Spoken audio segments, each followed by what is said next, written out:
Magandang umaga po mga ka-hometown. So ngayong araw po tayo po ay pupunta doon sa wetland na matatagpuan po sa Cabusao, Camarines Sur. So, kasama po natin si Mami, ayan. Kasama din po natin si Kuya Lawrence, ayun, at si Baby Jewel, ayan po. So pupunta na po tayo. Maglalakad tayo papunta doon sa may sa may highway. Kasi hindi po makapasok yung tricycle dito sa may bahay, kaya doon ko pinapark sa may labas. Okay po. So kita-kita po tayo mamaya doon. Ayan mga ka-hometown, nandito na po tayo sa loob ng ating tricycle. So, alis na po tayo, papunta tayo doon sa wetland ng Cabusao. So, tricycle na po. kita-kita po tayo mamaya kasi magdadrive po ako, so wala akong nagakuha ng video, kaya doon na lang tayo magkikita-kita pag naroon na tayo sa wetland. Okay po.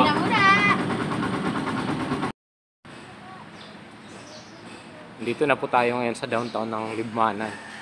Inhantay lang natin si Mami at bibili ng ulam para may pang-ulam tayo doon, kasi aabutin na tayo ng tanghalian doon sa wetland.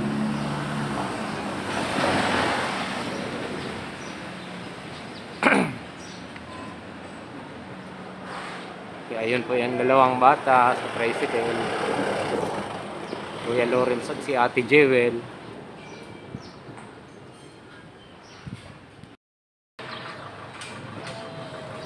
Napadaan po tayo dito sa may statue ni Dr. Jaime Hernandez, isa po sa mga prominent son of Libmanan at isa sa mga great thinkers, na kung saan siya po ay ang founder ng University of Nueva Cáceres, at maliban po doon marami pa siyang mga nagawa para sa bayan natin.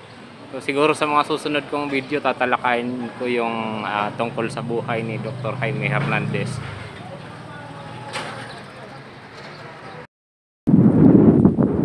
So, andito na po tayo ngayon sa Cabusao wetland. Nakikita mo dito yung kakaiba yung dito, yung baybayin. Kasi hindi tulad siya sa usually na makikita natin sa tabing dagat na maraming buhangin. Ito po lupa, putik, kaya tinawag siyang wetland. Makikita po natin dito sa may sa may likod, meron pong babae, si Mami pala yun. Nakikita po natin sa likod yung mga mangroves. Yan po ay pakawanan. So ayan si Ate Jewel. Parang susunod siya dito sa akin. Baka mahulog. Baka may mahulog ka dyan sa putik. Ayan naman si Kuya Lawrence. Gumagamit siya ng telescope. Tingnan natin. Wow! Kuya, anong nakikita mo, Kuya? Ducks. May kadakulon bing ducks. Saan? Ducks. Saan, Kuya? Pakita mo man daddy yung ducks. Saan, doon sa may unahan? Marami daw siyang nakikitang mga wild ducks na nandun doon sa putikan, sa sa may bandang harapan natin. Iikot natin ulit yung yan. Sabi ni Kuya, marami daw mga nakikita siya sa telescope na wild duck doon sa yan. Doon sa may putikan na yan. Hindi kasi siya makita sa camera, pero sa telescope medyo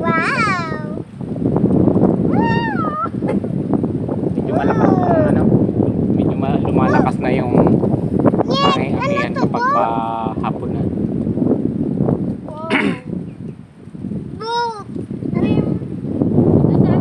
Tingnan natin si Ate Jewel. Ate! Ate, ano nakikita mo ate? May kadaki ba sa dagat? Di ano nakita mo doon sa ano, sa telescope, sa telescope. Uy! Uto nga ni Mami na ito nag-aantal. Ay, wow! Nahihilo ako daddy magtingin sa telescope. Ako rin nga kanina nahihilo ako kasi gumagalaw yung kamay ko. Nakakahilo daddy sa telescope. Ano nakita mo? Duck na malalaki. Ikaw naman, Bebe. Malalaki daw na duck. Saan na si Bo? Ay, nagsalit. May nakikita kabing ano, mga boat. Okay. Okay, meron kang nakikita mga boat. Meron.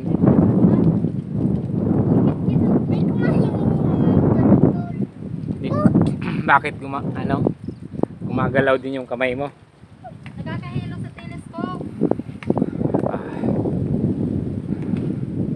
Maglakad-lakad tayo. Ayo. Mamumuti tayo rito.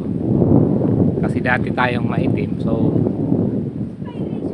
nakakapa itim daw yung hangin galing sa dagat. So, dati na tayong maitim. Makapumuti tayo dito. Ayan o.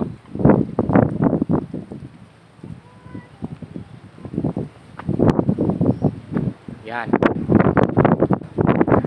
Ito yung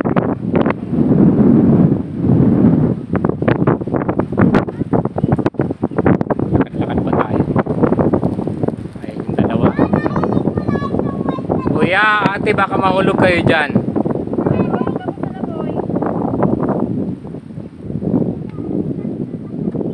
So, doon ay yung baybayin. Pero hindi pala baybayin. Baybayin na putikan. Dito naman sa kabila, kagubatan ng mga mangroves. Ang daming bakawan. Yan o. Ayun.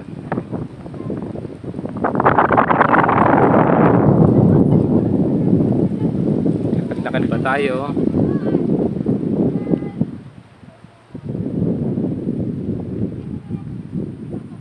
Medyo ano lang,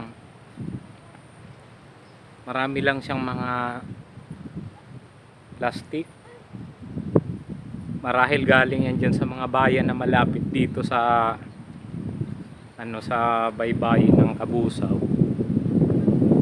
Tapos kapag malakas yung hanging amihan tsaka tao, ibinabalik naman ng dagat dito sa kalupaan yung mga basura.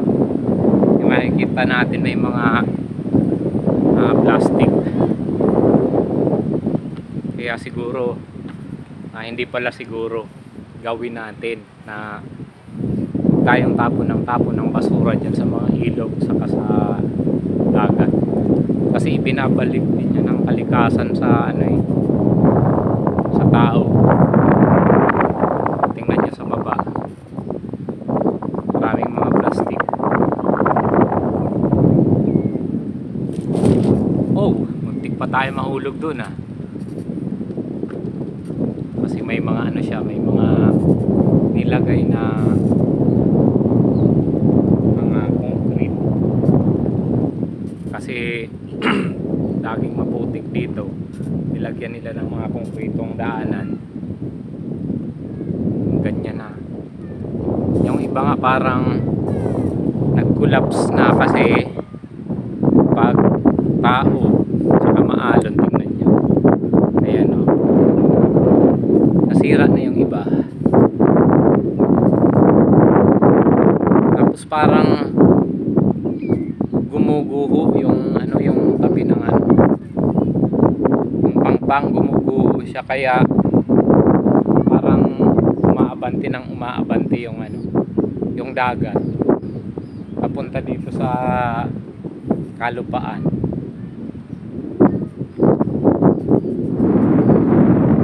Doon sa unahan may mga ano na, may mga bangka.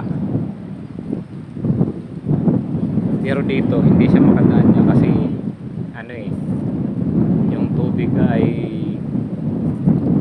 mababaw.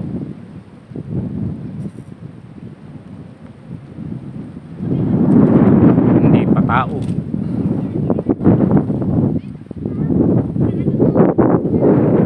Okay, agad na tayo. Balik na tayo doon sa kanila. Balik na tayo. Baka mahulog yung dalawang bata dito sa bangka.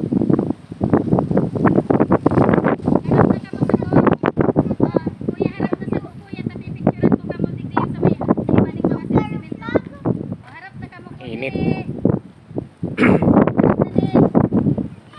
So, hindi po dito tulad sa mga parke na may mga upuan ano, kaya ang ginawa nating upuan dito, yun na yung mga konkreto na yan. Naghanap lang tayo ng lugar na malilim. Tapos doon tayo kumain kanina.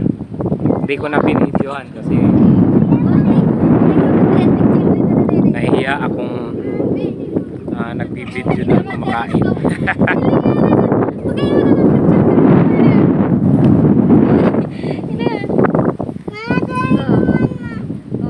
Diyan sila. Si Mami, si Jewel.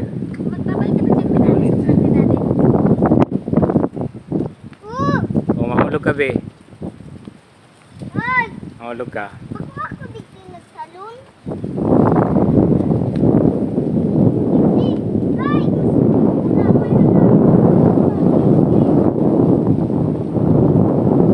Nakikita ko rin nga ano kaya yan. May nakikita akong umiilaw doon sa may Isarog ba yan? Para sa may Mount Isarog yan eh. May parang may umiilaw. Ito po yung sa langit? Hindi sa langit, parang nasa Mount Isarog yan. Yung kuya.